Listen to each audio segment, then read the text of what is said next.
ಬಾಜಿ ಗಣೇಶರು, MGR, NTR, T Ramarao ಅವರು, ನಾಗೇಶ್ವರ, ಎಂತೆಂಥ ದೊಡ್ಡ ದೊಡ್ಡ ದಿಗ್ಗಜರ ಜೊತೆಲೆಲ್ಲ ಅವರು ಆ್ಯಕ್ಟ್ ಮಾಡಿದಂಥವು ಮಹಾನ್ ಕಲಾವಿದರು. ಆ ಒಂದು ಗರ್ವ ಅನ್ನೋದು ಒಂದಿಷ್ಟು ಕಿಂಚಿತ್ತು ಅವ್ರಿಗಿರಲಿಲ್ಲ. ಅವರ ಒಂದು ಮುಗ್ಧತೆನ ಕೊನೆಯವರೆಗೂ ಅದು ಹಂಗೆ ಅವರ ಮುಗ್ಧತೆ ಅವರಲ್ಲಿತ್ತು.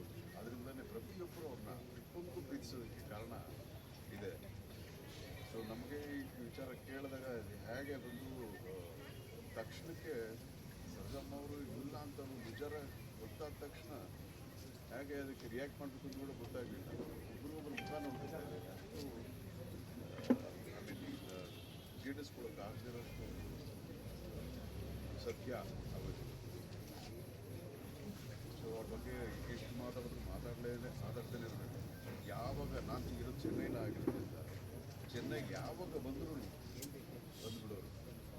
ನಾನು ಹೋಗಿ ಅವ್ರು ಎಲ್ಲಿರ್ತಾರೋ ಅವ್ರನ್ನ ಕರ್ಕೊಂಡ್ಬಂದು ನಮ್ಮ ಮನೇಲಿ ಸ್ವಲ್ಪ ಹೊತ್ತು ಇಟ್ಕೊಂಡು ಮಗನೇ ಅಂತ ಬಾಯಿ ತುಂಬ ಕರೆದು ಮಾತಾಡೋರು. ಸೊ ಅವ್ರನ್ನ ನೋಡಿದಾಗೆಲ್ಲ ನನಗೆ ನನ್ನ ತಾಯಿ ನೋಡಿದಷ್ಟೇ ನನಗೆ ಅಷ್ಟೇ ಈಕ್ವಲಿ ತೃಪ್ತಿ ಆಗ್ತಾಯಿತ್ತು. ತುಂಬ ಅವ್ರದ್ದು ತಮಾಷೆ ಮಾಡ್ತಿದ್ದೆ. ಬರೀ ಅವರು ಆರ್ಟಿಸ್ಟ್ ಮಾತ್ರ ಆಗಿರ್ತಾರೆ, ಅವರಲ್ಲಿ ಎಷ್ಟೋ ಜನಗಳಿಗೆ ಒಳ್ಳೇದು ಮಾಡಬೇಕು ಅನ್ನೋದು ಆ ಒಂದು ಮನಸ್ತತ್ವ ಅನ್ನೋದಿದೆಯಲ್ಲ, ಅದು ತುಂಬ ವಿರಳವಾದ ಒಂದು ಕಾಂಬಿನೇಷನ್, ತುಂಬ ರೇರ್ ಕಾಂಬಿನೇಷನ್. ಅಷ್ಟೊಂದು ಸರಳತೆ. ಅವರ ಗುಣಗಾನ ಮಾಡಬೇಕು ಅಂತಂದರೆ ಅದು ಎಷ್ಟು ಬೇಕಾದ್ರೂ ಮಾತಾಡ್ಬೋದು ಅವ್ರ ಬಗ್ಗೆ. ಇವತ್ತು ಅವ್ರು ಇಲ್ಲ ಅನ್ನೋದು